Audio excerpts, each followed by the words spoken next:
Hundreds of thousands of refugees are in Chad after fleeing atrocities allegedly committed by ethnic Arab militias whom they refer to as Janjaweed. The Rapid Support Forces, or RSF, which is fighting the military in Sudan's civil war, was created from and is linked to the Janjaweed. It's led by Mohamed Hamdan Dagalo, better known as Hemeti. One refugee described how her community came under a Janjaweed attack.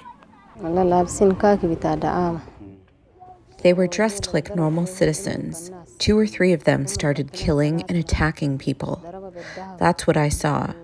Those Janjaweed members were burning our houses, so we started running. They killed a lot of people.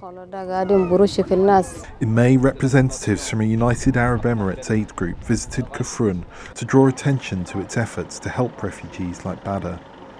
As the UAE promotes its humanitarian efforts in Chad, an August article by the Wall Street Journal, a US newspaper, said the UAE was supplying weapons to the RSF. The UAE has denied the allegations. VOA asked an expert on the conflict whether the allegations, if true, could prolong the conflict.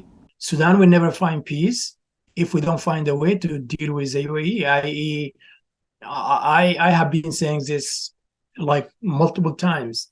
Political leaders, whoever is going to be our stateswomen running the country, they need to go directly and sit down with UAE leaders. What exactly do you want from Sudan? Much of Sudan's gold output, which is largely controlled by RSF leader Hemeti, is sold in the UAE. The UAE could gain on a few fronts from its reported support of the RSF in Sudan, said Brendan Novell, a PhD candidate in political science who specialises in the Horn of Africa. I think it's a mix of political and economic interests. I think the UAE wanting to get rid of all of the Islamist elements from the former regime in Sudan. And then the economic aspect, Hemeti's still, for years, he's been using the UAE as a platform for his financial activities. Adam Abdurrahim Yunus and his family also fled Sudan because of atrocities blamed on the RSF. He echoes the feelings of many Sudanese who say Hemeti should never rule the country because of the crimes committed by the RSF and Janjaweed. The Janjaweed are killing people and waging war in Darfur. Their main goal from the beginning was for Hemeti to take control away from the army and rule the country.